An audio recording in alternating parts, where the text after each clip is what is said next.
Morning, sports diehards. Welcome to another edition of the Living Room Podcast, episode 22 in the series. I'm your host, Steve Itzkowitz. This is a diehard sports radio production, and my alter ego is Speakeasy Steve.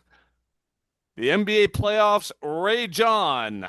Have the Oklahoma City Thunder figured out the San Antonio Spurs? We'll get into that. They lead their Western Conference final 2-1. I'm pretty sure that the New York Knickerbockers have figured out the Cleveland Cavaliers. They lead their Eastern Conference final 3-0, have a chance to sweep tomorrow night in Cleveland. Who is the most exciting player in Major League Baseball right now, not named Shohei Ohtani? Speaking of Ohtani, should he give up pitching, considering the hitting struggles he has experienced so far this season, along with the Dodgers in general? We will get into that.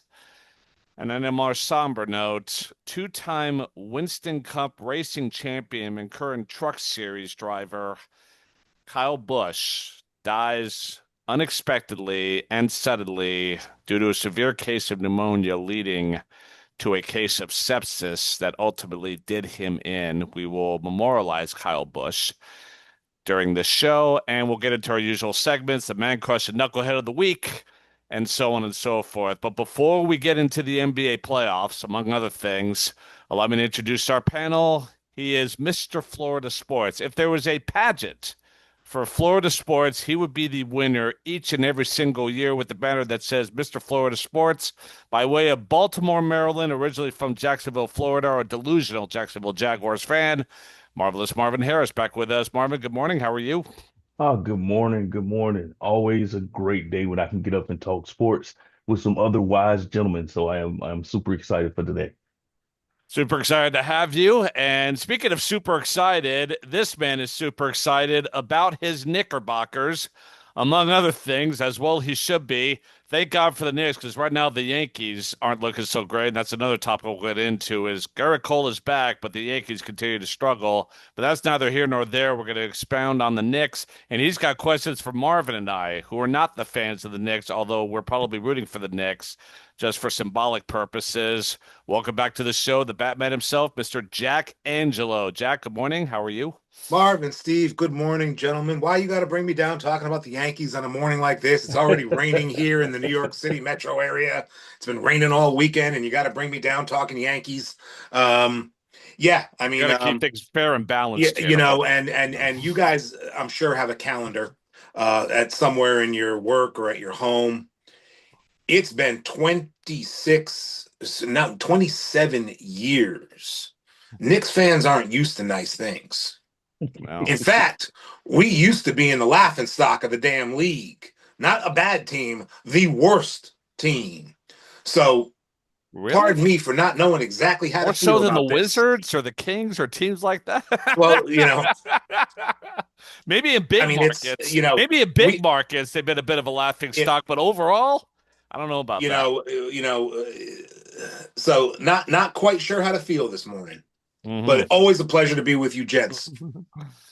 Well, we're glad to have you here. Let's start off with the New York Knickerbockers, who are up 3-0 in their series. The Western Conference Final resumes tonight between the Thunder and the Flopklahoma City Thunder, I think we're going to call them, the king of the flop, the flop-offs that they are currently engaged in. Those are my flop-related jokes for the morning. But let's start with the Knicks. And Jack, just react. You mentioned they're 27 months away. I'm sorry, they're 27 years past their latest NBA Finals appearance against the San Antonio Spurs, ironically enough, who they may face in the NBA Finals, although I have a feeling that's going to be Oklahoma City. But they're on the verge. They're up 3-0. Having Cleveland in a chokehold right now, looks like Cleveland has peaked, and Kenny Atkinson is not having a very good series coaching wise, whereas Mike Brown is maybe having his best playoff in terms of his head coaching. Would you agree with that particular marker? The Knicks overall, how have things gone so right for them in putting together a 10-game winning streak at the best possible time? Um, I mentioned this quickly, and I work Saturday nights. I'm a bouncer at a bar. Bar was packed for the Knicks last night. Um, I mentioned in a text to you gents last night. in my years of being a Knicks fan, which go back to Rick Pitino coaching, yep, that Rick Pitino Mark coaching the Jackson, team. Charles You Oakley, know, Patrick Ewing. Charles Oakley wasn't even there at that time. It was Yep. before the Oak trade with Chicago. Bill Cartwright was on the team. Right. But Mark anyway, Jackson was definitely on this Mark team. Jackson, Rod Strickland, Dominique Wilkins' younger brother Patrick Gerald, who Ewing. wasn't quite as good as Neek. Yeah. But anyway, Yeah. I have never seen the Knicks play basketball at the level they're playing at right now. Even in the vaunted Riley years, that was all defense, and you knew when you were playing Riley's team, you were going to get mugged. Period. Mhm. Stop. You were going to get mugged. The Knicks The were old coming for a Knicks-Miami street fight. rivalry of the Yeah, 90s. the Knicks were coming for a street fight. And if they had to literally fight, as Jeff Van Gundy can attest to in Miami with Alonzo Mourning, him hanging off Zoe's leg, the Knicks were coming to fight. These Knicks aren't coming to fight. They can, they will, but I have never seen, even in this season, I don't know where this offense is coming from. I mean, this team used to be harken back to the Carmelo Anthony Knicks of give Jalen the ball and four guys stand around and watch and not do much and hope Jalen can create off ISO or off the pick and roll. Something changed after game 3 in Atlanta. Something changed. I mean, Mikal Bridges, up until April, you have to question whether Mikal Bridges even likes basketball. You wouldn't know. Who is this guy wearing number 25 for the New York Knicks? Cat. How often in our podcast have I slammed Cat? Deservedly so, by the way. Who is this man wearing number 32 for the New York Knicks? So, we'll get back to Mike Brown in a minute because I've slammed him too. But I've never seen a Knicks team play the way they're playing. I've seen the defensive intensity, but the offensive efficiency, the off-ball movement of the offense, I've never seen this from my squad before. Maybe Steve with your Lakers, or Marvin with your Magic, you've seen this before. I'm not used to seeing this brand of basketball coming out of Madison Square Garden, gentlemen. Marvin, go ahead and react to what the Knicks said. What do you think from an outsider point of view, looking in? What do you think has been the biggest difference for the Knicks in this playoff run that they've mounted to this point? Well, I mean, as Jack alluded to, right? We know the switch got turned during that Atlanta series, right? When they were like he said before, playing with their food, and then they were like, oh, wait a minute, hold on a second. It doesn't matter what level the competition is at, but we have to turn it up and play Nick basketball. And he's right, right? Nick basketball used to be associated with very strong defense. They're probably going to make the playoffs, but guess what? When they get in there, they're going to fizzle out because they'll be burnt out. They'll be done. But now what we have is a offensive first team that can play serious defense. And that goes back to Mike Brown, right? Because think about it. Mike Brown came from team-oriented teams, right? You go Golden State Warriors all those years. You go Sacramento Kings all those years. All those teams play team basketball. All those teams are known for offense, not so much for defense. So you come to a team that already plays pretty good, strong defense, and you infuse, hey, our job is to put the ball in the basket, right? It's okay to beat up on people. It's okay to play defense, but we're going to play offensive basketball, and the league just wasn't ready. And let's not fool ourselves, right? They came into the playoffs hot. They came into the playoffs scoring, and Cleveland. I mean, for let let's be for real. Detroit only has one player. They got to get him some help. He only has one. It was just a matter of time before Cunningham fizzled out. But Cleveland plays no defense, and if you don't play defense, then you have to outscore the other team. However, with the size of the Knicks and the way that they just keep coming at you in waves, it's yeah, Cleveland. We knew Cleveland. Cleveland wasn't going to be much of a match for them. And the thing about it is the Knicks are proving everybody right by saying, okay, yeah, they're no match for us, but we're going to dominate. And that's what they should be, and that's how they should be. But when Josh Hart put in over 20 some points the other night, I was like, oh Cleveland, no, they in so much trouble that it ain't even funny. Well, what I see with the Knicks is one, a team that's having fun playing basketball. This isn't the business like Knicks of the 90s under Pat Riley, where basketball felt like a life or death proposition. At the end of the day, it's a game, and they're playing the game, they're having a blast, and they're doing it in the best possible place in New York City in Madison Square Garden in the basketball mecca, as I call at least this side of the old Great Western Forum that I'm partial and biased to, of course. They're having fun playing basketball. It's a fun brand of basketball. It's team basketball. And then you have individual players that are sacrificing themselves. Mikal Bridges got the big deal a couple years ago, and I think he felt the pressure of, well, I got to be a two-way guy. I got to be a good defensive player, which he's always been, and I got to be a scorer as well. He's not so worried about scoring anymore. He's creating value by focusing on defense. He's been really good defensively. Then put him alongside a guy like OG Anunoby, who's an awesome one-on-one defender, one of the best in the league when he's healthy. And that makes the Knicks very strong on the wings with guys like that. But I think the biggest conversion that I've noticed with the Knicks is Karl Anthony Towns Amen. and his point center Hmm. capability. He's making everyone around him better. He's not, and he led the league in double doubles this regular season. I know there were times you look at it, Jack, you've been very critical of him, and rightfully so, but he also deserves a little bit of credit. Leading the league in double doubles, points and rebounds is no small feat because you have to rebound, and Pat Riley would tell you that no rebounds, no rings. But with Karl Anthony Towns now, there's a passing element to his game, making everyone better. He's not forcing the shot. He's allowing Jalen Brunson to be the engine of the offense, and he's making things happen and getting the ball to guys like Josh Hart who could hit open shots. Obviously, Karl Anthony Towns can make shots.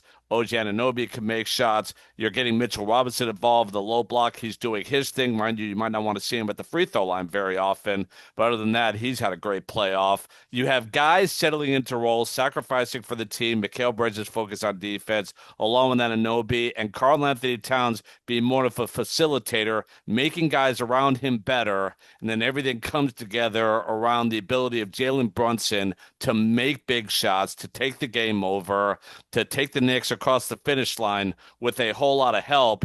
And then the coaching of Mike Brown, the influence he's had on this team. They're having fun. They're playing defense. The offense is playing great. Everyone's involved. The passing is awesome. And this is why they're in the position that they are. Yeah, I don't disagree at all, Steve. And then, look, everyone talks about Oklahoma City's depth, and it's well deserved. The Knicks got depth, maybe not quite as deep as Oklahoma City. Does anybody remember the last time Landry Shamet missed a three? I don't. Anybody remember the last time Deuce McBride missed a shot? I don't. You already mentioned Mitch. So now we're at 8 deep. We're not even talking about Kolek and Clarkson and other boys. Maybe Oklahoma City can run 10 deep. We run at least 8 deep of legitimate players, not just rolling or, hack a chet or. So it is very exciting. Steve, you made a great point. They're having fun and they're taking care of business. This didn't even happen during the Thibodeau years. I mentioned last week, Jason Tatum gets hurt in game 4 last year. The Knicks already had a commanding lead. They go up to Boston for game 5 and get their doors blown off by a Tatumless Celtic team that they should have killed. They're not doing that this year. They're beating teams that they are better than. And it's nice to see. It really is. Yeah, I feel like they're definitely more rested. I think Mike Brown is more sensitive to, Tom Thibodeau comes from that old school hard knocks Yeah, that's why style Marvin of don't want play. him. Exactly. That Pat Riley style of play, a Jeff Van Gundy, a Stan Van Gundy, tough guys, Larry Brown, guys like that. He's a good coach. But Mike Brown's influence on this team, and he's always smiling. He's always very self-deprecating. He's a very likable guy, but he knows basketball, and he's coached a lot of great players. He's coached Steph Curry. He's coached LeBron. And now he's coaching Jalen Brunson, among other guys, coached Aaron Fox, some really, really great players in this league. And it seems like everything is coming together at the perfect time between Mike Brown maybe finding the place where his style of coaching is going to work in New York City, but he can smile through all the scrutiny that he's going to get. And that's going to filter down to the players below. And Jalen Brunson is one of the most clutch players in these NBA playoffs. He really, really is. He's not going to get mentioned in the same ilk as a Victor Wembanyama or a Shai Gilgeous-Alexander or Kawhi Leonard or who else is in the playoffs that when you think of, clutch basketball player Nikola Jokic or guys like that. But I'll tell you what, he is No the James perfect Harden in player that for this perfect. conversation? James Harden as well. Well, I James thought you forgot James Harden. James Harden's biggest problem is that he's so good of an individual offensive player, it almost makes hard winning with him. I mean, and Jalen Brunson will try to play defense, probably a little bit better of a defensive player than James Harden has ever been, even though both guys will try. And what's scary about this Knicks team as well, you mentioned Jordan Clarkson. I forgot he was on the team. He's a Six-Man of the Year award winner with the Utah Jazz. The Lakers had him several years ago, and he looked like a winner to me. And ever since, he left the Lakers, he's really blossomed. If you get into a series with Oklahoma City with a guy like Jordan Clarkson, yeah, he's barely playing right now, but that's a guy that can fill it up offensively coming off the bench, which would be very, very useful going up against the guys that will come off the bench for Oklahoma City, like a Jared McCain and Alex Caruso, guys of that ilk. So the Knicks are fairly deep, and they could go even deeper against Oklahoma City if that matchup materializes with a guy like Jordan Clarkson. They have a lot of depth. They have a lot of guys who can put the ball in the basket. They're playing well as a team, and these are formulas that ultimately will allow them to dispatch Cleveland in the near future, but also could be competitive and possibly beat the defending champs or the San Antonio Spurs if one of those matchups materialize ultimately. So I changed my prediction, right? Because I know we had made predictions earlier, and I was like, there's no one out there that's going to beat OKC. Well, you know what? I'll put a halt to that, and I will rescind that statement because I do believe the Knicks can beat OKC, and I saw it early in this OKC San Antonio series. They will fill the basket up for days. They can run 10 deep, but they don't like physicality, right? They don't like to get hit. They don't like to get banged up. And I can see the series being something totally different besides this big scoring fest. If the Knicks and OKC make it to the finals, I can see this series being low scoring and the Knicks going straight physical because they know they have the offense. They can fill it up as well if they need to. But I watched the game where I saw OKC literally that game one decide not to even go and drive to the basket anymore, and that's a part of their game. They were just taking threes like it was crazy because they didn't like getting hit. They didn't like banging, and New York will definitely bang with you. And on the Jalen Brunson tip, he is 100% New York, right? It's not the flash and the glitz, but you got a guy that you mess around and he'll drop 30 on you. You mess around, he'll drop 40 on you.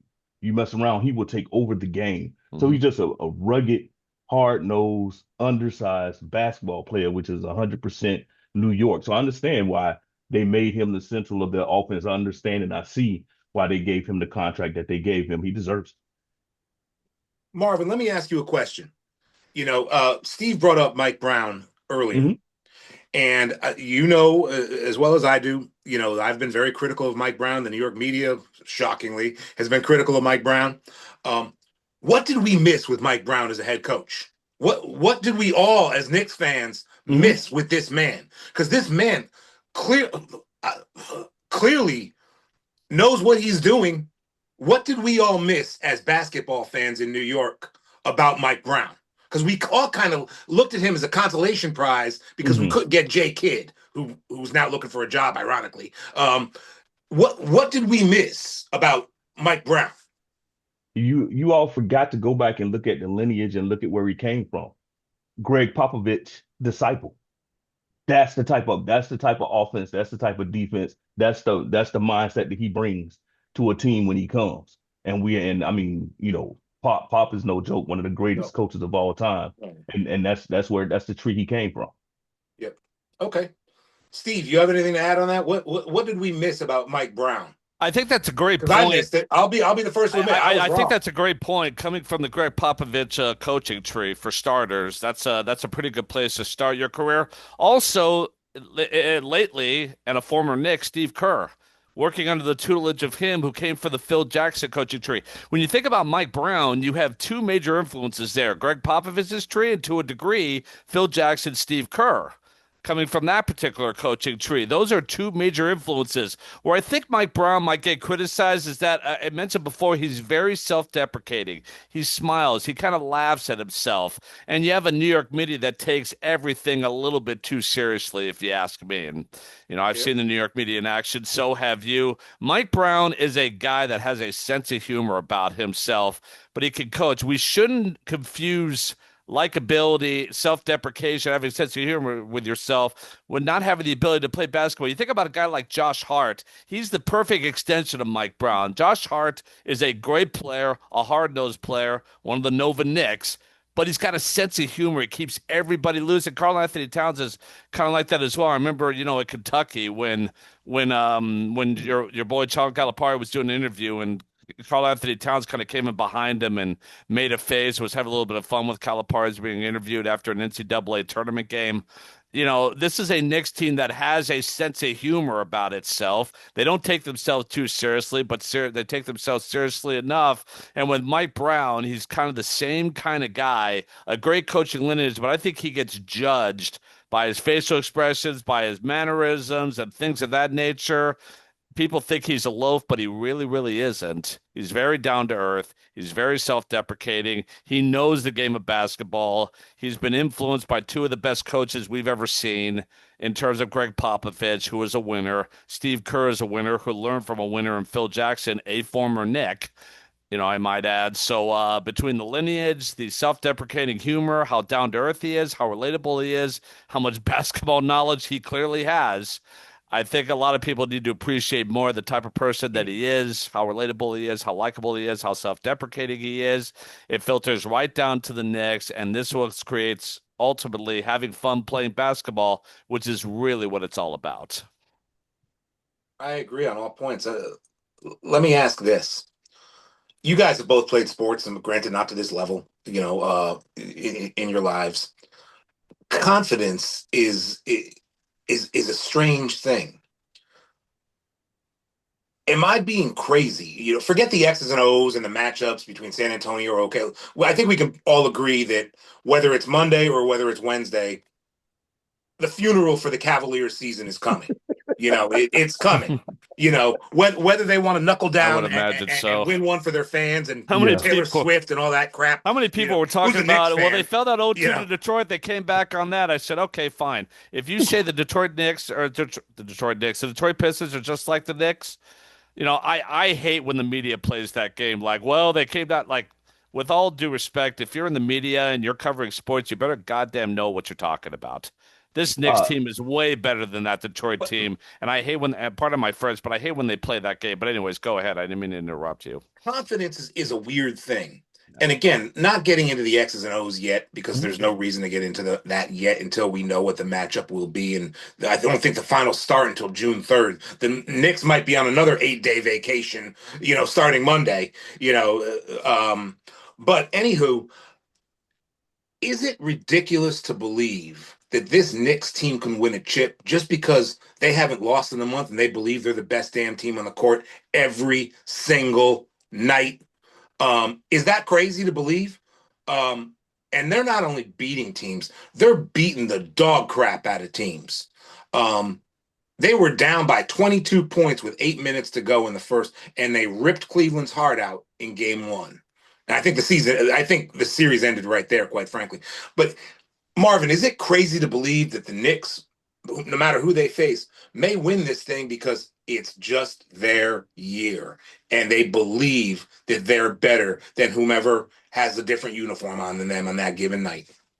oh no, no, not at all. It's definitely not. It's not crazy, and not talking X and O's, not talking position, not talking numbers and things like the proof is in the pudding in what you see.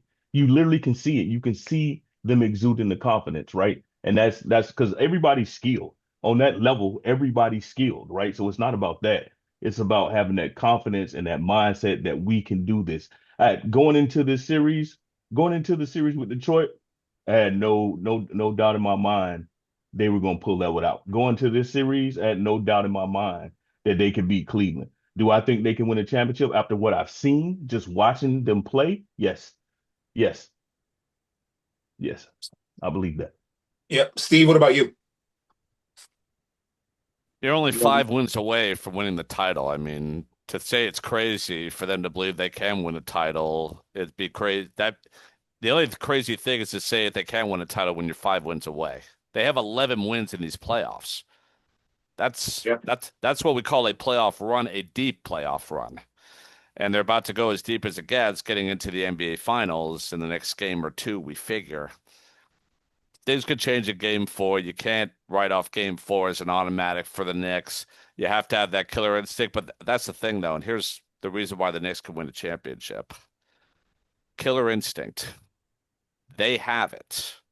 The number one ingredient of any team winning a championship is having that killer instinct. You have their foot on their throat and you bear down on it to the point where they can't breathe anymore.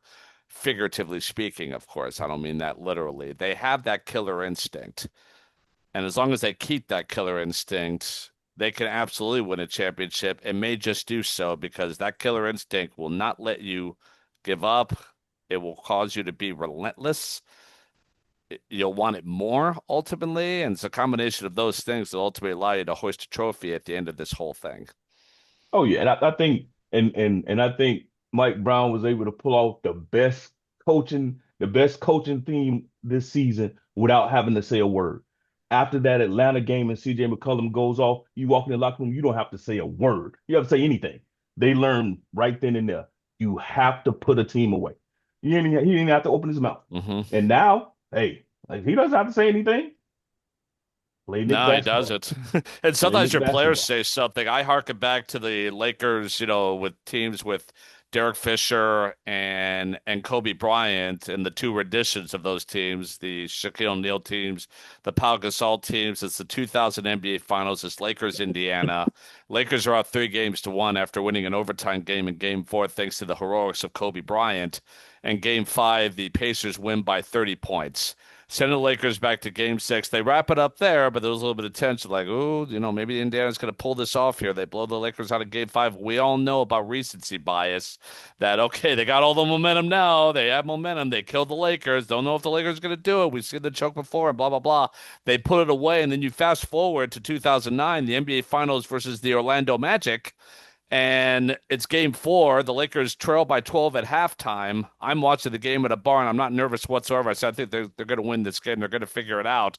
They win it in overtime. And then before game five, where the Lakers will ultimately wrap that series up over the Orlando Magic, Derek Fisher talked about that there's going to be a moment during game five where the team that you're trying to knock out is going to give you a chance to knock them out. And when that chance presents itself, you got to take advantage of it. And he cited that game five loss 8 years earlier, 9 years earlier to the Indiana Pacers where they got blown out, in which the Lakers had their chance and they didn't pounce on it.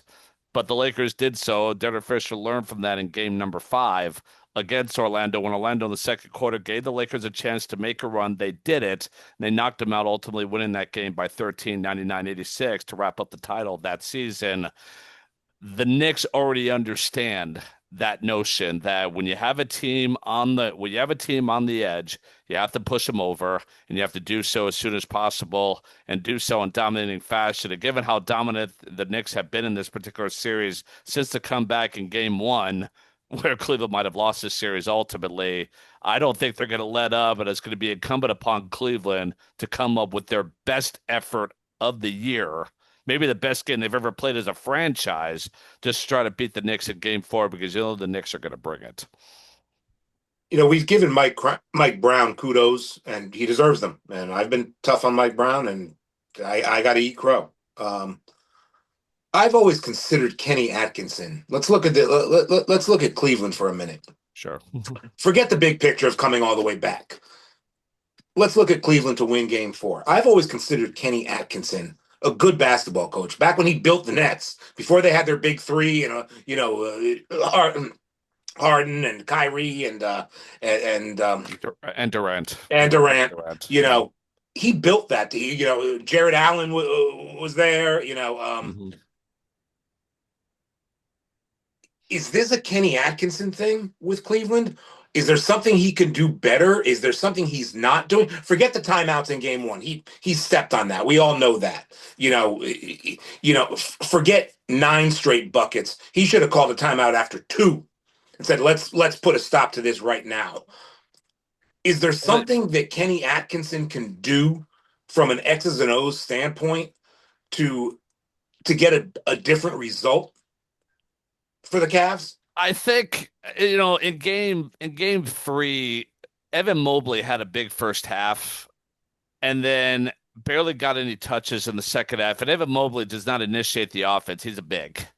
You got to feed him the ball. He cannot, make things happen for himself. Someone like Harden or Donovan Mitchell. I'd say Harden mostly because Harden is a good point guard. He's a good scorer. He's a good passer as well. He's a very good point guard, always has been.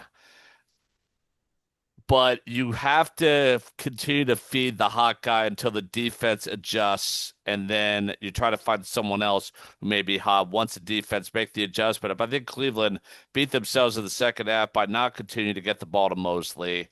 And that's partly on Kenny Atkinson to say, hey, you got to get the ball to him, demand they get the ball to him. And if they don't pass him, you got to call that timeout and say, hey, guys, we're going away from the guy that is hottest for us. Keep feeding Mobley the ball. He can't feed him to himself.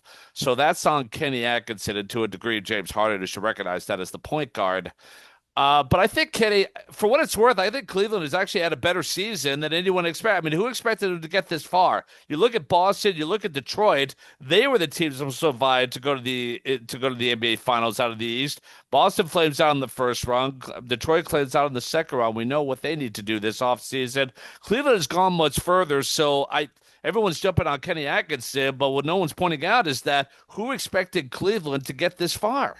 Who expected the Knicks to get this far, by the way? I mean, we don't have an Eastern Conference final that anyone expected. So I think both teams had exceeded expectations this season, especially the Knicks. But I think Cleveland has gone further. But obviously, Kenny Atkinson has got to keep things simple and recognize who the hot player is, continue to feed that hot player, use your timeouts wisely, and they could use a little bit more defense as well, which is going to be incumbent upon the front office to figure that out this offseason. Because if you re-sign Harden, which they're looking to do for a couple of seasons, you're going to need good defenders behind him and Mitchell. Same issue with the Lakers. If you go with the Luka Doncic, Austin Reeves backcourt, which is not going to be great defensively. So there's things the front office could do to infuse defensive talent into the team. But I think Cleveland has acquitted themselves pretty well. Kenny Atkinson just needs to learn some very simple lessons. I think overall Cleveland's had a pretty successful season, no matter how this Eastern Conference final turns out. What do you think, Marvin? I think Cleveland had expectations going into this season. I think Cleveland for the past 2 years they made the playoffs. So no one didn't think they weren't going to make the playoffs. Like Cleveland has every year they've increased their run in the playoffs, right? Because they put my Magic out twice already. So Cleveland has definitely made it to the playoffs. And I think when they went and made the big splash and got Harden, expectations even went a little bit higher. But I think, all it's one of those things where you literally built an offensive team that plays in the East. That's not the style of basketball we play in the East. Think about Boston. You got to play defensive offense. Think about the Knicks. You got to play defensive offense. Mm-hmm. So if you don't play that style of basketball, they were at full strength too. Exactly. So you have to play defense and offense, but you built a team with a backcourt that's undersized and doesn't play defense. What do you expect? You went and got Mobley. Right. Mobley's he's an offensive guy. He's not a defensive guy. So so that's 3 players right off the bat that play strong Jared offense. Allen can play defense, but he's not going to get any younger. But he can't guard 5 people. No. He can't guard 5 people by himself. No one can. You're right. Exactly. So you have a backcourt that is defensively challenged. I won't say enough, defensively challenged. And you ran into a fist fight with a bully who's like, you know what? Doesn't matter. We're coming. We're throwing blows. Can you take them? Can you constantly take these blows we're about to give you? Because we're not going to stop. Too. And that's I'll put it this way: as crazy the season as my Orlando Magic had, we were praying we could have made it to play Cleveland. We would have destroyed Cleveland this year. Yep. So I mean, nobody's scared of them. Nobody's scared of them. So they did have expectations, but I think people weren't realistic about what having James Harden on your team Yeah. and being a major offensive point on your team, what it really meant. Because in the Yeah. playoffs, you got to play defense, Yep. and and that's what they are. And it's not If And Kenny Atkins's fault. It's not. He didn't build that team. I mean, he done coached them up well. He really has. But I mean, you go out there knowing it's the mindset, like Jack was saying earlier. You literally go out when they leave that locker room. You go out there knowing, well, I got two players I know aren't going to play defense. I got two Mhm. players who aren't going to stop anybody. Right. They're just not. So now I got to put the pressure on everybody else to try to do that. You can't play defense on two people and try to score. So It's what very, very what's true. weird about that is when you're talking about two people that can play offense and play no defense, if we were in a vacuum and we were 2 months ago, I'd have thought you were talking about Cat and Brunson. yeah, Yeah, yeah, yep, because, yeah, honestly, because that was the truth. That was the yep. truth. Up until about a month ago, Cat didn't know his place on this team. He said so publicly that he's Hmm. lost. He doesn't know. He doesn't know what his expectations are. Um, and Marvin made a good point. And actually, Orlando scared me a little bit. And I'll tell you why. They were one Wagner injury away from knocking Detroit out in the first rounds. You Yes, know, yes. Orlando has, with this new young core, I don't know what the record is. I know they've beaten the Knicks a handful of times. It might be 500 in the last 2 years, 3 years. Um, but I was worried about playing Orlando at some point just because they're young, they're full of vigor, and they're a good team. Why do you think coaches like Tibbs and Donovan are lining up to go coach down there? You know, trust me, I know very well Tom Thibodeau's niece. She's a very good friend of mine, and he wouldn't be considering taking that job. So that would have worried me if it had gotten to New York and Orlando. I'm just saying that, but let me ask this question before, because I understand there's more basketball going on the other coast. Hmm. Hmm. So I heard a rumor We got to get to that there's two other Oklahoma teams City. playing basketball right now Oh. that are not involved with the New York Knicks yet. Um, last year, and there's no right or wrong answer.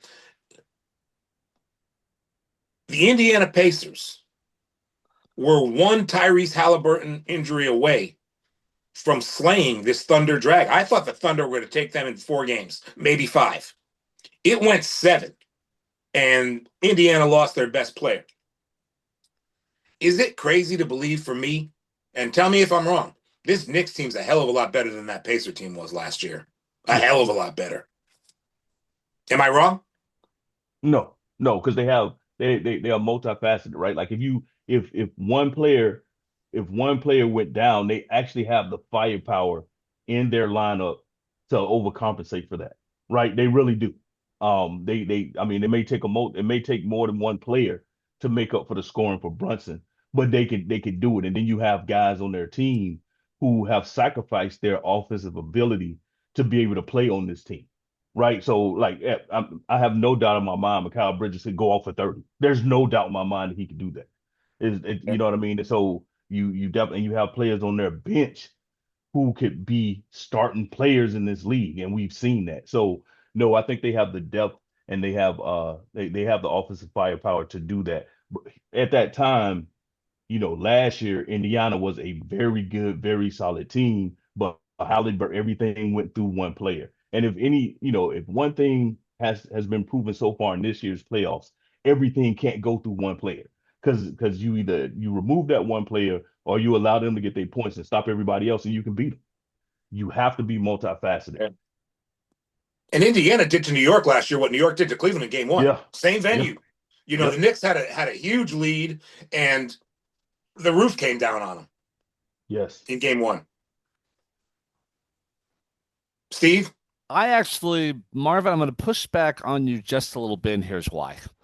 You mentioned everything went through one player, Tyrese Halliburton. From a perception standpoint, you could definitely say that, but are we forgetting about Pascal Siakam and the impact he had on that series too, on that team? Keep in mind that's a guy that won a championship with Toronto back in 2019 over Golden State, playing alongside Kawhi Leonard and He And Kyle OG did, Lowry Anunoby. but and Kyle Lowry and OG Anunoby too was on that team. That was a deep Indiana team. clearly Halliburton was the best player, but I thought Pascal Siakam was a great number two. Guys like Obi Toppin, Miles Mhm. Turner, look what he did. I mean, talk about a guy, big guy who can shoot, he can dribble, he can play inside. I thought he was a great player for them. He's with Milwaukee right now, and I'm wondering if he's regretting that one based So, on but what's going on see, with so Milwaukee. You have so guys so like Aaron Nesmith and Andrew Nemhard oh coming off yeah, the but bench, TJ answer this one McConnell. question for me though. Answer this one question for me. I actually think the Knicks and the Pacers, this Knicks team and that Pacers team, very, very similar to each other, actually. I'm not sure which team would be better than who. I think they're very similar to each other, to be honest with you. Well, we've already seen what happened to Indiana when they lost Halliburton. I'm sorry, but we Right. And saw I what think happened. the same thing might be the case if the Knicks were without Jalen Brunson, to be honest with you. See, I don't know. That one. Hopefully, we don't have to find out. But that one, Mhm. I would push back and stay with my statement on that one because there are, like I said, there are players on that team who have had to sacrifice offense in order to be a part of that team. And Mhm. and push come to shove, yes, they could definitely take over. And don't get me wrong, Siakam was Fair definitely a enough. good player. And moving forward, the next game in that series, we were like, okay, well Siakam can come and take over, and they can make up their scoring. But we saw it; they could not, they couldn't get over it. Without him, they couldn't. So so I don't know. I think this That's team is better. that's a fair point. I just feel like the makeups of the team are very similar. And also, by the way, Mike Brown's a good head coach. So is Rick Carlisle, who's the head coach of that Oh yeah, Indiana team. yeah. I mean, he's won a championship in this league with Dallas way back when. So I think the teams are very, very similar. Your point about Halliburton is well taken, related to that Oklahoma City team that was a deep team last year. They're even deeper this year, but I see a lot of similarities between this Knicks team and that Indiana team in terms of starters, stars, depth, versatility, good coaches, all of those things. Either way, could either one of those teams at full strength be in an Oklahoma City squad? I think so. Speaking of Is that Oklahoma fair? City, Yeah. Mm-hmm. yeah, Mm-hmm. I heard Oklahoma City's playing basketball right now. Well, not now, but in general. So what I mean, Well, are they? Let me ask you guys this. Like, obviously, I'll preface the following by saying that what ruins sports is that someone has to win and someone has to lose. That actually ruins the beauty of sports. The nature of sports is winning and losing. So right now, the way the Oklahoma City Thunder are winning is playing within the rules, and a big part of that is flopping. Is the NBA playoffs evolving into flopping to win or devolving in terms of the quality of basketball? It's basically winning versus quality basketball, and the NBA playoffs are all about winning. So things could get ugly, things could get very the optics may not look very good. So they're very good at flopping. They've leveraged that in this run that they've been on so far. Is it good? Is it a good way to win, or is it just bad basketball and winning? The quest to win is overshadowing the beauty of the game of basketball. What do you think about that, Jack? I think the referees, and we crap on refs a lot in all sports, not just the NBA, but the NBA probably more so because it's such a subjective sport to officiate in terms of contact, in terms of fouls, and the they're doing not to the same extent. Do you guys remember when the Patriots started their dynasty? What their cornerbacks used to do?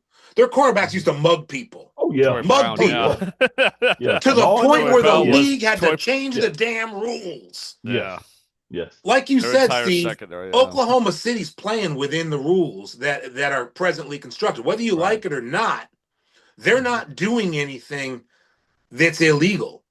It might be shady a little bit, but they're getting results and they can walk the walk. They've done it. They're the champs. Um, do I like it? Is it good for basketball? No, probably not. But neither is the Utah Jazz or the Washington Wizards or any of these other teams. That's really not good for basketball. But Mhm.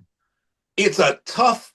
I give the refs credit because you're almost in a lose-lose in the NBA because on every damn possession, pretty much, it could be argued that there's a foul. It could be argued that there's contact because there is contact. They're not out there playing tiddlywinks. It's a These are physical grown sport, men not the running level of into each football. other. It's not football, but this isn't a passive sport. Hockey, These are grown men fighting, really, when trying you to think win, about yeah. it. So Might the league need to step in and start changing some rules? Yeah, probably, because this has been brought up on a national level, the flop rate of the Oklahoma City Thunder. But right now, they're doing what's in the rules. And if that's working for them and they're getting the calls and leaning into people, Lou Dort, leaning into people as they shoot. I mean, you got Thunder players taking shots at 45-degree angles. Their bodies are at 45-degree angles while they're shooting. I mean, it's crazy, but it's legal. The Knicks are going to have to use that against them if that playoff series materializes. Maybe pull back a little bit, keep your arms up straight forward, don't lean your body in, just kind of stand there, and just like, set as erect as possible and, let the, and space it a little bit, let the officials really see what's going on there. But that'll be a big part of that series is figuring out the flop and try to take that away. Because if you do that enough, by the way, is Oklahoma City that reliant on that to be because they want to run up and down. They don't really want to play in the half court, and I think the Knicks could get them into a half court game that they may not want to play. They want to get up and down. I think that flopping is mostly when they're playing in the half court to try to create something, get to the free throw line, and make things easier on them. So if the Knicks could have them playing in the half court most of the time and could take that element away enough, it might show up in Oklahoma City's how efficient their half-court offense might be in a series like that. But Marvin, what do you think? Do you think it's good basketball what Oklahoma City is doing, or something else?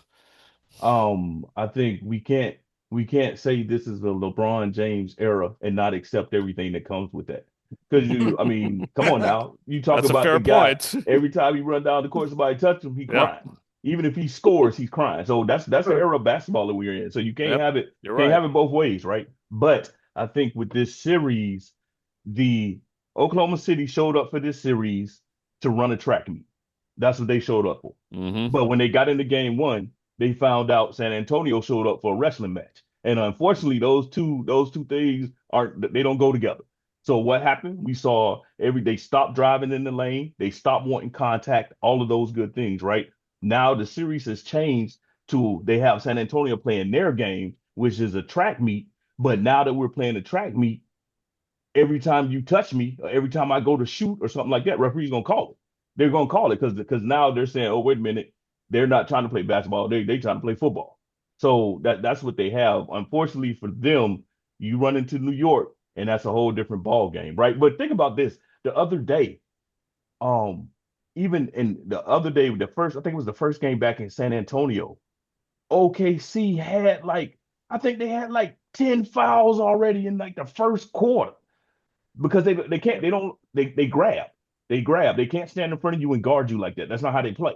They have to run in order to score, and they have to run in order to have their offense work efficiently. They're not going to play a half court game with you. So they were just grabbing at Wemby, just grabbing at him. That's all. Every time he ran by, they just grabbing and grabbing. They had like 10 fouls in the first quarter. Mm-hmm. So Yeah. I mean, the formula Do is you there. The do formula you is definitely there. like do you like how Oklahoma City is defending Victor Wembanyama, by the way? How do you feel about that? Well, I mean, it's you just well, they can just like the Knicks, they can play two big guys at one time. That's in their Mm-hmm. favor. They can play two big guys at one time, but I Yeah, with mean, Chet Holmgren. yeah, Yep. exactly. So I mean, somebody gonna be in Chet and foul Isaiah trouble. Hartenstein, excuse me. Yeah, somebody gonna be in foul trouble because you can't. I mean, you can't stop him. Somebody's going to be in foul trouble, but that's okay. Just keep running bodies at him. How physical do they really want to be? And that's what you do. That has Let to me be the ask a focus. question, Hmm. Steve, just to compound on what you asked to both of you. Now, I haven't paid, as much, life sometimes gets in the way. I haven't paid as much attention to Oklahoma City, San Antonio, um, as maybe I should be or should have. With Oklahoma City doing all this flopping, I harken back to the Riley Knicks when I say this. Has anyone from San Antonio said, okay, you want to play that game? I'm going to help you get down to the floor. You want to flop? I'm going to help put your ass on on the hardwood. Has San Antonio done that to any extent? You want to No, flop? We'll give you a reason to no, flop. I know no, you got to because be careful They of the flagrant haven't. one. I Now, get that. from I what get that. I haven't watched every game in full, but I've caught bits and pieces of every single game. They really haven't done that. I think they're trying to be as above board about this as possible, trying to show that you don't have to play basketball that way. That's not what we Mm. do. We're the San Antonio Spurs, Spurs culture, all of those things. They haven't really done that, but to your point or to your implicit suggestion, maybe they need to, because if you fall down 3 games to 1 against this Oklahoma City team, you're in Oh, it's trouble. over. You're in trouble. So I especially going back to Game 5 at Oklahoma City. Now they've won there before. If you're the Spurs, I don't like when sports talk radio guys say it's a must-win game because we know what a must-win game is. This is not a must-win game, but they need to play like it is must-win in Game 4. Win that game at home.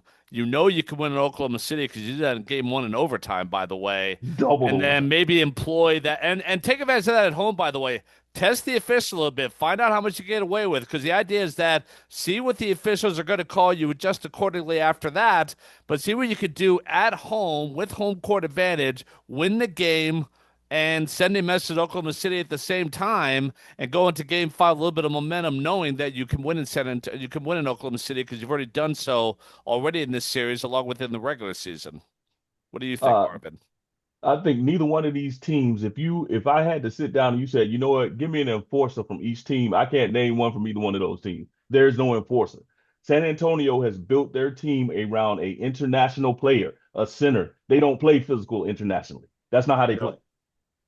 So everybody's taking their lead from him. So if he's not physical in that way, then the rest of the team's not going to be physical in that way. And they don't have an enforcer on their team. They have strong, big guards. They have guards that will come at you, but they're Stephon not Castle, physical, yeah. right? They're not physical though. So they built a team that's a finesse team.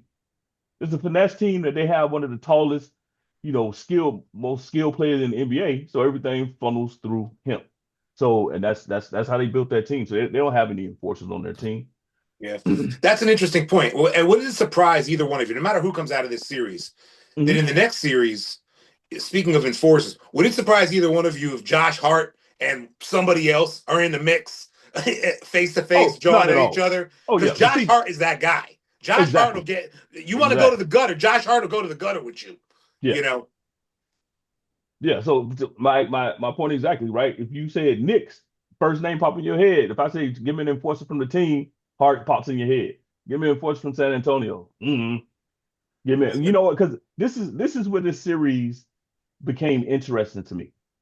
When Biyama was more interested, okay, from my opinion, my point of view, is more interested in dominating Chet than beating everybody else.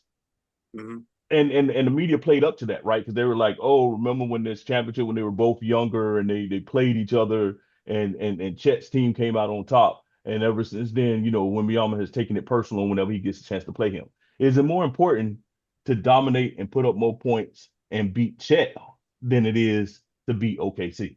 I think that's the question that he needs to ask himself. Yep. Steve. I think that's a great point by Marvin, along with the points you made about building around a international player that plays a certain style. It's a beautiful brand of basketball, but that's probably something that no matter how the series turns out this offseason, that San Antonio may have to address is bringing somebody in, a big, that is going to be willing to do the dirty work, if you will. Like when Wayne Gretzky came to LA at Marty McSorley, Jack, you'll remember that one as a hockey fan. You Number had the 33 you for the had the LA great Kings. one coming over from an Yep. international country, played in a certain way, and now coming to LA, he's got an enforcer on Marty McSorley like he had Issa Tikkanen, but way back when in Edmonton. Tough guys around them. That's something that San Antonio is probably going to have to address this offseason, no matter how this series turns out. Agree. Let's go ahead and switch gears here and talk for a moment about the unexpected passing of former NASCAR race and Truck Series racer Kyle Busch, who caught a severe case of pneumonia that hospitalized him. It advanced to sepsis, and severe medical complications related to that did him in ultimately. Jack, you're the one guy on this panel I know is a NASCAR fan. You followed NASCAR for years, especially Tony Stewart. I think was your favorite, He was and my first guy. Yeah. you also very follow very closely Joe Gibbs Racing, the old NFL Washington Yeah. Redskins They were head my coach team. way back when. Yep. and then he got involved in racing and was very successful in racing. And he had Kyle Busch, who's the winningest race car driver of all time with 234 wins. What will you remember about him? Kyle Busch, God rest his soul, and God bless his wife Samantha and his kids. Kyle Busch, and you see it in every sport. He's the type of guy that you never want to compete against, but he's really the type of guy that you want on your team. He harkened back to the great Dale Earnhardt. He was so good, and he knew it, and he drove like it, and he pushed the envelope. And he was by far the most hated man, not on a personal level, the most hated driver on the circuit. Has been since he came up with Rick Hendrick Racing, driving the number 5 Chevrolet for Rick Hendrick before he went to Joe Gibbs driving the number 18 M&M's Toyota. And now he's with Richard Childress Racing, again in the Chevrolet. He was the type of guy. He's probably the most talented driver in NASCAR still to this day. I know he hasn't won a race since 2023, but he was so talented. He was such a prodigy at he came into NASCAR at 16. 16. That's how good this man was. Yeah. He He was much better than his older brother Kurt, and God bless his brother Kurt Busch. But it's, I kind of think back to Kobe Bryant, and I'll say this, both tragic deaths, both way too soon. I don't know how old Kobe was when he passed. Same Way too age. young. Same age, 41. Yeah. So I harken back to Kobe Bryant, another one who was a prodigy. Let's call him what he was. Kobe was a prodigy. What's sad now, I don't know what kind of medical attention he did or didn't seek. Sometimes, and again, this is just me, sometimes guys in particular don't know what's good for them, and they're like, it's just a cold, it'll go away. It's just a cold, it'll go. I don't know what kind of medical attention. You don't catch pneumonia. You develop pneumonia that stems from something else. And then it turns into sepsis. And sepsis is god awful. I'm sure you gents already know. Where your immune system literally goes into hyperdrive and attacks your organs. It attacks everything, not just the bad stuff. So it's different from Kobe because, again, God rest Kobe. Kobe didn't have wasn't at all in control for how he met his demise. He was powerless to stop it. I would hate to think, and I don't know if this is true or not, I would hate to think that a week ago, 2 weeks ago, a month ago, when symptoms first presented themselves, I would hate to think that Kyle Busch could have prevented, or his family, I'm sure they have a battery of doctors at all these NASCAR tracks. It's NASCAR. They have more than one doctor roaming around on the infield. I would hate to think that he died because of neglect. Now, I don't know if that's true. I mean, I'm not saying it is.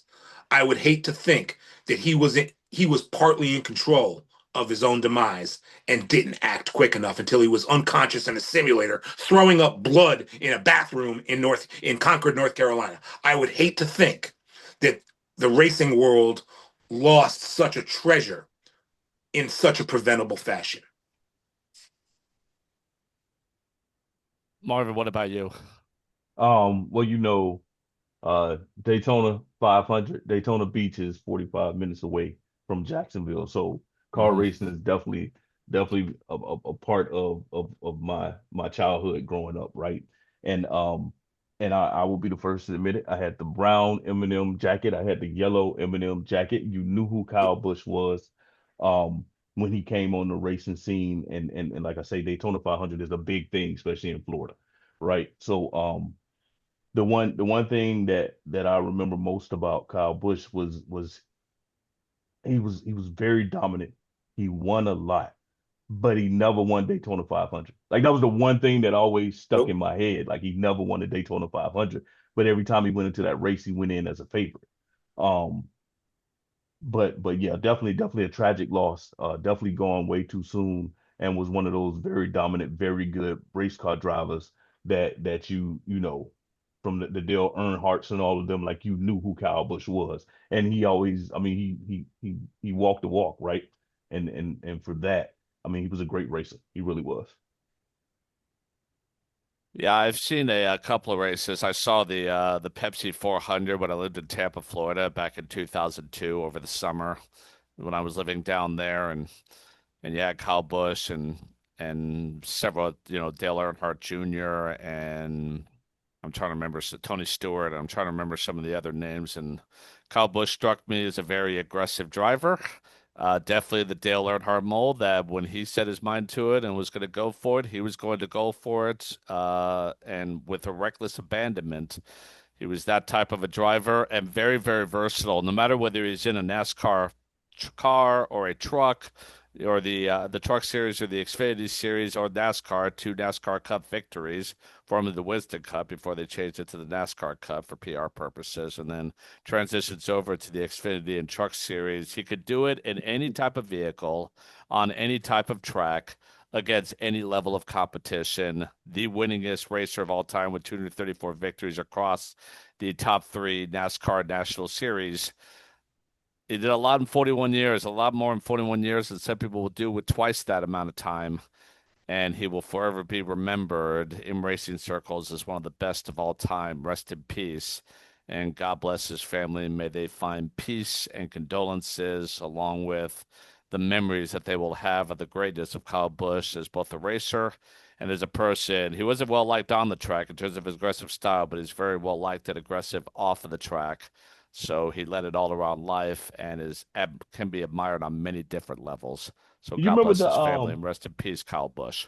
the sports show that used to come on HBO with Brian Greg Gumbel? Gumbel, Yeah, yeah, yeah. or So was it Brian Gumbel? One of them, one of the yeah, Gumbel yeah, boys. right. So I Probably remember Brian Gumbel, I'm guessing. Greg Gumbel more football yeah. focus, So but so one episode he interviewed Kyle Busch, right? He was talking about racing. He interviewed Kyle Busch on the show, and and Kyle Busch told him, and this was a fond memory. I remember this that because he asked him, he was like, "Well, one of your biggest rivals is Brad Kozlowski. I can't remember Brad how you said Keselowski. it. Yep, Right. He yep. was like, was one of your biggest rivals, but I know, you have to. It's like any other sport. You compete on the track, but off the track, everybody's pretty friendly to each other. And I remember Kyle Busch looking directly in the camera, and he was like, "I want you to get this. I want you to really understand this. I hate him. It's like I don't like him. See, I don't like him, and he knows where to find him." I was like, wow. Yeah, I was that's like, Kyle okay. Busch. That's Rowdy Busch. Okay. Yep, that's him. shoot from the That's him. hip. Yes. Big Cubs I fan Yes. mean, you too. want He to was talk from about Las Vegas. sound Big Cubs bites, fan. Yep. part of NASCAR's growth, I mean, everyone thought that, well, NASCAR, well, it's Dale Earnhardt, it's Richard Petty, it's those guys way back Mm. when. It's just all the jokes. And then you got some personalities into it Yes. later on. Guys like Kyle Busch, and that obviously the media is more about the stories and the personalities than they are about the sports. We all know that. And so Kyle Busch brought a level of personality, Yeah, charisma, and he did. humor that Hmm. made NASCAR a little bit more watchable, a little Yeah, bit more that's relatable, a it. little bit more interesting. And Kyle He Busch was the was a big bad part of guy. that. Yep. You didn't have Tony that Stewart as was that great kind of as guy too, Tony Stewart actually. was the bad guy. Yeah. You didn't have Yeah. that as great a race as you didn't have that with Jeff Gordon. You didn't No. Right. Oh multiple yeah. Jeff Cup was Series very champion. PC along with what was You his didn't have name? that Who with who Jimmy won seven Johnson, the straight winningest. NASCAR Cups? What was his name? Jimmy Johnson won more cups than Jimmy any Johnson. driver Yeah. That's it. alive, Yeah. or Yeah. I or wanted to say Jim past. Johnson for some reason, You but know, yeah, he was but you politically didn't correct. have that personality Right. Right. with Gordon and Jimmy. Yeah. Kyle Busch wore the black hat.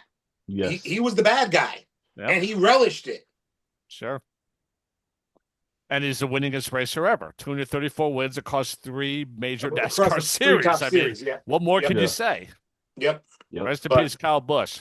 One of the best ever. Speaking of the best or exciting, who's the most exciting player in Major League Baseball right now? Jack, I'll start with you. Besides Shohei Ohtani, of course, we get that. That's a given. But outside of Shohei Ohtani, who is the most exciting player in Major League Baseball right now, in your opinion, and why? I don't know the man's first name, and I can't remember the man's first name nor pronounce it. Murakami from the Chicago White Sox. Munetaka Murakami is his Yeah. name. Wow.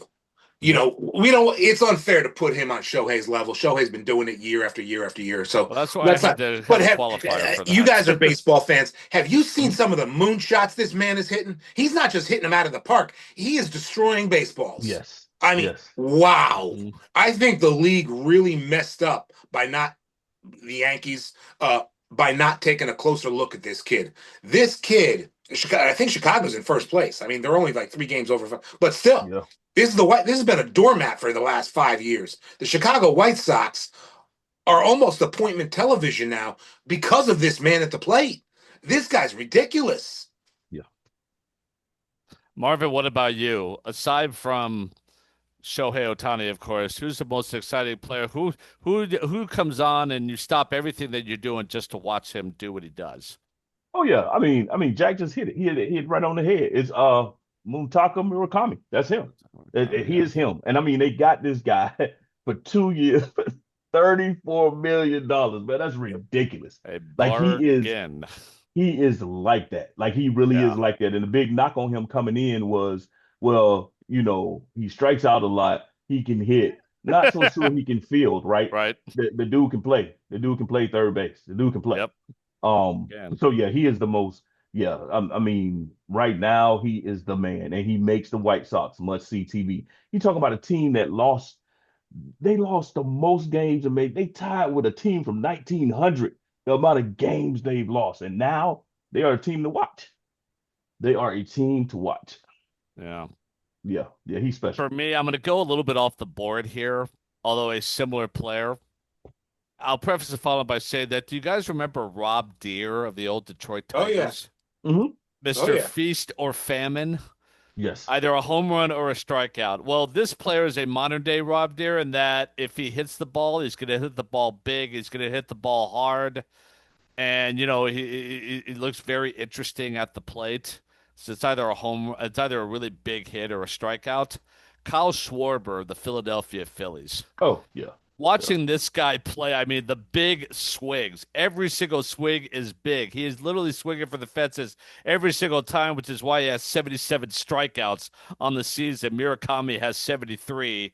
They both lead the league right now. They have a combined batting average of 460, so it's 230 average between them. 220 for Schwarber, 230 for Yep. Munetaka Murakami. So it's feast or famine, a lot like the Rob Deere from way back when, or Adam Dunn. You remember him when he played for the Cincinnati Reds, Yep. another feast or famine type of guy. So Klaus Schwarber is very, very exciting to watch, along with Murakami. I could say Aaron Judge. I probably should say him as a Yankee fan because he does everything on a baseball field and he's big, yet he does what he does. So it's incredible to watch him play. But I find it fascinating watching a guy like Kyle Schwarber who can't play in the field whatsoever, strikes out a lot, but when he hits the ball, he hits it so hard and so far that it makes you think, wow, I got to stop every time I see this Yeah. guy come up to the plate.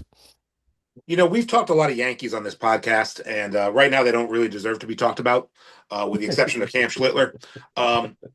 We have a Tampa Bay Rays fan in our midst. I didn't see this coming from Tampa Bay. I figured, didn't okay, either. they're going to level off. I They're didn't going to either. level Wander off. They're going to Franco, level I off. mean, They're going to level off. They're going to level off. Yeah. This team wins every They're not leveling goddamn off. night. Every goddamn night, this team wins. Marvin, what the hell did we miss with Tampa Bay? Did you miss it too? I mean, did you know Tampa was going to be like this? No, I did not. I mean, all the pundits, everybody picked us to be last in the division, and we had this big I didn't think sell-off, they're going to right? be last. I thought that Baltimore would be last or No, Boston. Yeah. no. I'm telling you, the pundits definitely didn't think Baltimore was going to be Really? last. They actually thought Baltimore was going to be in the top Wow. of the division because they got Yeah. all that young talent. That's surprising. Alonzo and Gunnar Yeah, they got- Henderson. I Rushley. respect Tampa Bay. It's a quality franchise. They have been for years. I'm surprised that they were. I mean, picked we're a to be- quarter of the way through the season, Yeah. and Tampa ain't Yes. slowing down. Yes, No. no. So so the infusion of that young talent developing has been the big difference, right? And don't Yeah. sleep. They have a superstar in the That's what they making do. and Junior Caminero that's coming up, right? But the Mhm. pitching, like last year, all our pitchers was hurt. Then we start getting our pitchers back, and the Rays is a team that develops. The farm system is about developing pitchers, right? It's all about that because that's where the game is won and lost. You have to be able to pitch. You do. And that's the problem that the Orioles have right now. You spent all that money on offense, but you didn't spend money in the pitchers that you did bring in. You You And brought in Alonzo. all these older guys. Come on, you paying retirement funds, man. Yeah. They're not developing young talent. They're not making trades to get young pitchers in there. And that's the result of why they have the record that they have right now. But Tampa, we develop pitchers if we don't do anything else. And Cash is a heck of a manager. He Yeah. really is. Kevin I think Cash, he's yeah. very underrated. He is a very I good think he's manager. better than Aaron Boone, to be honest with you. He's much better than Aaron Boone. Like not even Well, close. I'm glad we agree. Not I'm even glad we agree on close. that one. I thought you'd take me on that one, but yeah, Oh I God, think no. actually, can we trade Aaron Boone for Kevin Cash? Oh, no, Can we we're do good. Is that not because weird? We're I mean, good. we know Tampa and their payroll. Kevin Cash is stuck with the Rays for how long has he been there? 12 years? Yes. Yes. He's I don't know. I would say at least he's 6 Mr. years. I mean, Tampa he's been there Bay for a or while. St. Petersburg, whatever. Mhm. Gentlemen, is it fair to say that Tampa might be the best team in baseball right now? Could I'm be. They have the serious. best record. Could be. Definitely have the best They record. have the best I'm record. serious. You They look at don't the lose. Yankees. You look at the Tigers. I'm not without talking about the Tyler American League. Skubal, I'm talking about baseball. Yeah. In baseball. Oakland is having a good season too, and They the are. Rangers are as well. But yeah, I think in the American League right now, you could say Tampa Bay is the best team by far, at least in the American League. If the World Series were to start today, and let's put Dodgers and Rays in there, Mhm. would it shock anybody if Tampa took down LA right now, the way they're playing? That depends on how the Dodgers are playing. I would say if the Dodgers are playing the way they're capable of, yes, that would be a surprise. Maybe not a shock, maybe not a huge upset per se. But right now, the way the Dodgers are playing, yeah, I think Tampa Bay could beat them. I think the Padres could beat the Dodgers the way they're playing right now, or have played this season so far. Not quite as good. They've been good, but not quite as good. But if the Dodgers are playing in their top game when it matters most, then Tampa would have their work cut out for them. But I suppose it's possible. I mean, like I said, I am flat. I am dumbfounded. The level at which Tampa competes every single night. Yeah. Every Definitely night. show up. Definitely show up. Yeah, Big they're time. relentless. They're very relentless, and they're always very, very good. I'm not talking Listen, Yankees today. I can't do it. I can't come down off my Knicks. I refuse to talk Yankees, Steve. I'm sorry. fair enough. Well, they're not hitting the Jack, damn ball. well, They're not. Jack, they didn't lose yesterday. How about No, that? they didn't. And you know what? I will After give a bit Garrett more hope. Cole pitched 6 Garrett clean Cole innings, came back. Oh His man, first game, he that was mowed through the dominant. Rays lineup. Yes, he Mowed did. him down. That So was that's a good dominant. sign. That's a Yeah, good that sign. was very dominant. Very Tim dominant. Hill came in and poured gasoline on it, and Tampa won the game, because of course. Oh yeah. But the Yankees bullpen sucks. Jesus, do they suck? But anywho, it's unbelievable. But let's switch And gears they to the can't hit. NFL. There is Oh. some news that came out of the NFL this week, so we don't have to talk about the Yankees, and we're almost done anyways. Matthew Stafford now will be with the Rams for the next couple of seasons, this season and the next one. $55 million extension, $60 million with incentives. So $5 million with incentives, was after $55 million doesn't seem like much, but Matthew Stafford will be with the Rams through next season at least. What does this mean for the Rams, and what does this mean for the succession plan, Ty Simpson, ultimately? Marvin, I'll start with you. So you're gonna give him $107 million to start this year and to back up next year. Perfect scenario for them, right? Like really perfect scenario. Is it going to for be the them. case? I mean, Can't they have Simpson just sit on the bench for a couple of years? They They have could. 5 years to figure it out, right? they might Jordan Love this kid. They might Jordan Love him. Yeah. Or Aaron So Rodgers. it's possible. So You now know? they don't have that pressure, right? So now they don't have that pressure Right. with this season or next season. So no, it was a good fit. It was a good decision by both of them, right? If he decided that he wanted to play this year, locking it up for 2 years so you don't have to go through this whole same process again next off season just makes sense. And on a personal note, for every quarterback that's signing these 55 and above million contracts, makes Trevor Lawrence's deal look even better every year. So I love it. Yep. I love it. Yeah, I mean it's a good deal for the Rams. Yeah. Let me ask you guys a question. Deal too with my Niners. So Yeah, let me ask you guys a question. Speaking of NFL news, and I want your honest opinion, is this a cautionary tale? No matter what side of we're not going to talk politics, we never do. Okay. No matter what side of the political spectrum you fall on, and look, you like who you like. Mhm. Did Jackson Dart tell a cautionary tale this week? You know, regardless of his politics, Mm-hmm. we're definitely in a politically divisive climate where Right. it's not only we don't agree with the other side, we hate the other side. Hate. Mm-hmm. We can't even have political discourse. We don't talk to each other anymore. Did Jackson Dart just prove, you know what? As athletes, as entertainers, whoever it is, maybe we don't want this kind of smoke, you know, Yeah. by going out publicly and introducing Trump. And it could have been the same thing for the other side. If he went out and introduced Barack Obama at some event Mm-hmm. or whatever, or Hakeem Jeffries, whomever. Did Jackson Dart just tell the league and the world, the sports world specifically, a cautionary tale? Maybe in this political climate, I'm gonna keep my politics on the down low. Did he? Yeah. Yeah. I think, and I'll fault his team for this. Not when I say his team, the NFL. I fault his PR people. Because it could have been one of those things, right? So one or two things could happen. One, he could have been offered that and he told them, you know what, I definitely want to go do this.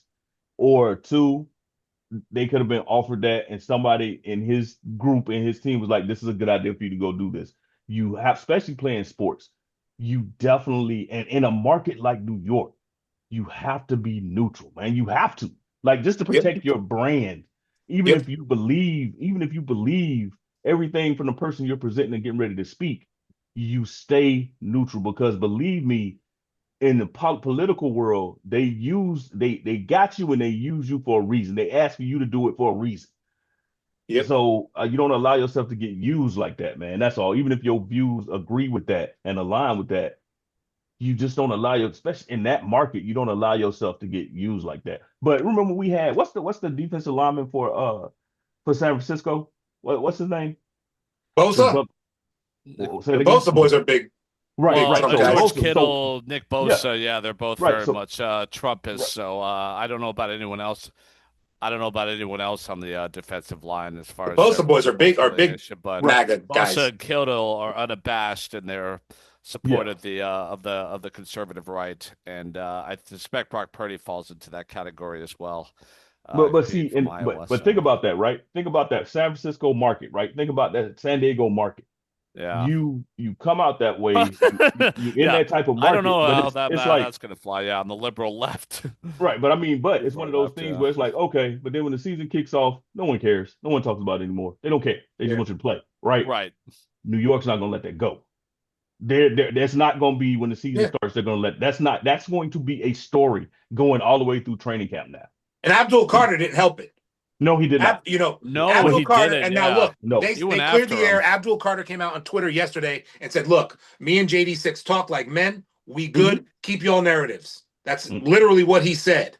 You Right. know, but now first day of damn training camp. What the hell do you think we're going to be? Are we going to be Yes. talking about the Giants' Right. offense? Are we going to be Nope. talking about Jackson Dart stepping up in here? John No. Are Harbaugh we going to be taking talking over about the Arvell No. team. Reese? Are we going to be talking about John Joe Shea Harbaugh? just got an No. We're going to be extension. talking about Jackson Dart and Abdul Carter. Yep, Yes, yes, that's right. 100%. And That's right. Jack, though, there's some more news out of New York that I wanted to get your opinion about, right?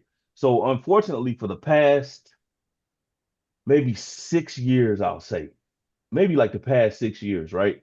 John Harbaugh has an issue, and I don't know what it is, but whoever that training staff is that he has, Yep. every year ACLs with the Ravens, right? Yep. Every year.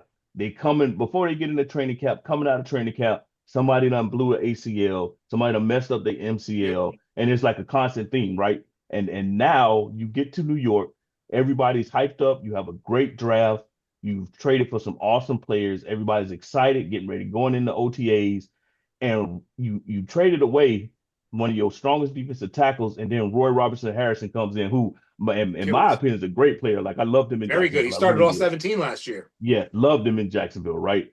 Comes and now ACL. And I'm telling you, it's a hardball thing to me personally, but how do you view It's interesting because now you're an ACL center. It was an Achilles for Roberts and Harris, but it? it's the Yeah, same. right, It's right. different sides of the same coin. Yes. And now you're in ACL. Now you're in ACL hell, Yeah. with the Giants' turf is notorious around the league. It's not just Giants That's players. my Niners about that. Everybody Yeah, hates they've openly coming in and complained playing about on it. that damn turf. Yeah. And now we got Malik Neighbors. Nobody knows what the hell's going on with him. Yeah, yeah, We got this yeah. cloak and dagger crap going on with Leak. But Marvin makes such a great point. You are not, regardless of how Dex played last year, Mm-hmm. you are not going to replace a talent like that with one man. Not with DJ Reader, not with Shelby Harris. You're going to have to make it a collective group effort to replace what Dexter Lawrence was to the New York Giants. And now that defensive line just got a little thinner with Roy Robertson, who played every game last year, every Yeah. one. So you're right. I don't know if what they need to do. I was not aware that Harbaugh was Mr. ACL down there. You live in Baltimore, Yes. so you know a Yes. lot better than I do. But Harbaugh needs to realize where the hell he's coaching right now, because as bad as his rep may be, and apparently is, according to a local like yourself, you're in ACL. You're in the ACL capital right now Mhm. with that MetLife turf, because nobody wants to come there. Nobody wants to play on that crappy turf. They'll put damn grass in for soccer. Then we're putting the crappy turf right back down. But anyway, I digress with that. Um, he's going to need to change something up. Yeah. Whether it's changing the cleats, changing the workout routine. They have all these isometric things that you can do with the body. I don't know if he has to get more into that with his training staff, but something needs to be done, because he'll have no team on that Giants on that MetLife turf if this keeps going. Yeah. Yeah, that's interesting. I never really thought about that, but the Knicks have a lot of potential this year. Responding to the Jackson Dart situation, he's still relatively young in the NFL, and I hope he's not getting too comfortable too soon, because he hasn't done anything as of No, yet. he has. He had a decent year last year statistically, but they were 4-8 in the games that he started. I'm not putting that all on him, but there's a lot of room to grow. There's a lot of room for improvement. He's got to learn to protect himself on the football field, live to play another down, things of that nature. But don't get too comfortable in New York just yet until you are on firm footing in a place like that. I don't feel like he is on that as of yet. I think he needs to No, he's exercise a not. little bit better discretion. You cannot trust, it's very hard to trust right now that anyone in the government has the best interest of anybody at heart at this particular point. That's a whole other discussion. I just feel like that he's got to exercise more discretion, focus on, I mean, enjoy your life, of course. Enjoy your life. Just make sure the cameras are not on you. Learn from Derek Jeter. If I'm actually Jackson Dart, talk to Derek Jeter. Talk about a guy that was successful in New York, had a dance card a mile long, never ended up in a New York tabloid. Never. Nope. I Nope. would talk to him like, how do you enjoy New York City while staying under the radar and being successful with the franchise that you play for? I think Derek Jeter would be a great resource for Jackson Yeah. Dart. So that's my recommendation to him. Otherwise, just kind of, run your race in New York, but put the blinders on, keep your head down, stay below the radar, because you have a great opportunity in New York with a great franchise that has a great coach in place now and a great team. You have the chance to do some big things in New York, but you got to be wise with your decision making off of the field. Absolutely. Yeah. Yep. Man crush and knucklehead of the week. Marvin, you're first. Who's your man crush and knuckleheads of the week? All right. So I'll start with my man crush of the week, and we've already talked about him. So rest in peace, the great racer Kyle Busch. Definitely feel for his family, but he definitely interjected some life in the NASCAR, made it a popular sport to talk about for everyone, and made it enjoyable to see. So for that, he's definitely my man crush of the week. My bonehead of the week. Now, Mr. Charles Barkley. You Mm. can't eat from the same table and then turn Gonna around love and tell this. everybody the food is bad, right? You can't. You knew before we all knew where the playoff games were going to be played. You knew what stations and what apps were going to have them. You knew that before we all knew, right? So you can't turn around now and complain to the commissioner and everybody who will listen that your friends, it's hard for them to find where you're going to be at on television or which game to watch. And I agree, right? If you're going to put them on NBC, put them all on TV. This part of the playoffs should all be on TV where anybody can tune in and watch. I agree with that. However, you can't eat the food and complain about how bad it tastes. So he's my bonehead of the week. That's very good. Thank you, Marvin. Jack, your man crush and knuckleheads of the week. I think, not to, I'm not even gonna try to divert from what Marvin said. Um, Man crush is Kyle Busch. Rest in peace, Rowdy. You entertained whether they loved you or hated you, and probably a lot more people hated. I was one of the people that rooted for Kyle Busch when he raced for Joe Gibbs Racing. Um, Gone way too soon. What a talent to be gone at 41. So Kyle Busch is my man crush of the week, and I alluded to it before. My knucklehead of the week, whether it's Jackson Dart or Jackson Dart's PR team, you got to know better than to do something like that. Not that what he did was wrong. Look, support whoever you want to support. But in this political climate, you got to appreciate that half the country thinks you're an asshole, pardon my French, for what you did. And that might include some teammates. You got to be smarter than that. And Marvin hit the nail on the head. He's got people around him. Even you're right, Steve. He's a young man. Nothing against him. Nothing against. He did what he thought he wanted to do. It's not like he went out there and got drunk and killed a family of four. God forbid. He went to he introduced the president at a political event. But in this climate, you got to think twice on either side of the aisle before you stick your nose into politics, because this ain't the climate to be doing that when you have a different focus in life. And with a president who made his chops in New York City, by the way, there's a lot of mixed reviews about that. So well said, Jack. Thank you very much for that. My man crush of the week, honorable mention to Kyle Busch, obviously. I'm going to go with Karl Anthony Towns. I'm really impressed with how he stepped up leadership-wise in these playoffs to help make his teammates better and has made himself better. Playing point center, it just goes to show you that you can play the point from anywhere if you know what you're doing and you commit to it. Karl Anthony Towns absolutely has. He's been amazing in these playoffs, making his teammates better, which has made himself better. Karl Anthony Towns is my man crush of the week, with honorable mention to the great late Kyle Busch.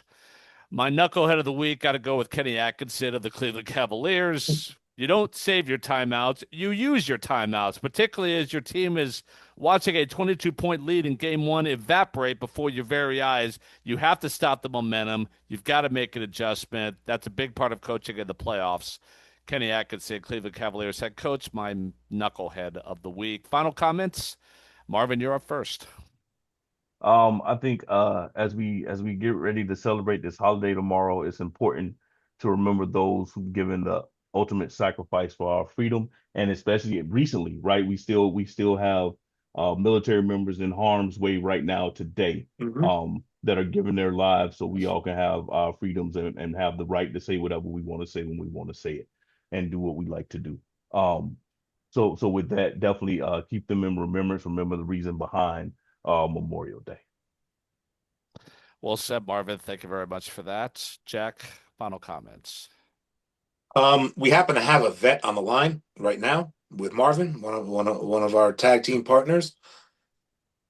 There's always a good time. There's never a bad time to say what I'm going to say, but especially now, Memorial Day weekend, we need to thank Marvin and all of his brothers and sisters who put their lives on the line for our flag. Thank you, Marvin, for defending our country and for giving us the ability to talk about sports every Sunday morning like we do. Thank you. Thank you to the men and women you served with. Thank you to all the military members. Memorial Day is more than just a day off. There's a lot of people who aren't coming home for Memorial Day. Maybe people Marvin knew and loved, as brothers and sisters that aren't here to celebrate Memorial Day. There's never a bad time to thank a vet. Now is especially a good time to thank a vet. Thank you, Marvin, for your service to our great nation. If I Oh, might thank add, you. thank you, Much Marvin, appreciated. and also the man that introduced Marvin to you and I, Mr. Terry Spain, who served for many years. If you talk to Terry, and I'll send him a message, thank him for his service in the naval service all those years, along with your service. Happy Memorial Day, and memorializing your brothers and sisters that are no longer with us. That's why I don't think we should say Happy Memorial Day. It's not a happy day, but it's a day to remember soldiers that sacrificed their lives in the name of the U.S. Constitution and the Bill of Rights that everyone in this country currently enjoys because of their sacrifice. So thank you to you, Marvin, and to Mr. Terry Spain, who introduced you to us. And you both have done a lot for our country, along with your contributions to our platform here. My final comments. What do questionable concessions, a bad team, a bad farm system, a bad franchise, lower beer prices, yes, and a stadium that is currently having a problem similar to the old Oakland Alameda Coliseum in terms of an infestation of certain types of pests. Say hello to the Los Angeles Angels of Anaheim, the Artie Moreno Los Angeles Angels of Anaheim. And the only question I have is that, Artie, when are you going to sell the team? I know you want to buy Angel Stadium. Why would you? Are you making enough money to do that? You can cash out, walk away. You're into real estate. I'm sure there's other forms of real estate that you could buy. But ultimately, your ownership of this team, the only benefit that has been yielded is lower beer prices. So instead of $20 for a beer, it's $18 for a beer or whatever it is. Angel Stadium is falling apart. They haven't had a farm system in years. You run your team like a rotisserie baseball team, giving contracts to guys like Josh Hamilton and Vernon Wells, among others, with no pitching, going through managers and general managers like they're going out of style, but you can only point to lower beer prices, which you did many moons ago when you first took over the team from the Disney Corporation that helped the Angels win their only World Series as a franchise, by the way, back in the Mike Scioscia days, who you got rid of, by the way, and look what's been going on ever since. It is time for Artie Moreno to sell the team and give Angel fans some hope and let someone come in here that is going to help turn that stadium around, because it's always been great for fan atmosphere. It's a lively atmosphere. It's got a fun vibe. It is the anti Dodger Stadium, if you ask me, with some of the crazy fans in the bleacher section over there, especially if you're a Giants fan. You don't want to go. You don't get that vibe at Angel Stadium. It's a fun place with a great vibe. But now look what's happened to it. And the common denominator and all that is Artie Moreno. It's time for you to sell the team. And with that, it's time for us to wrap up the 22nd edition of the Living Room Podcast, a diehard sports radio production.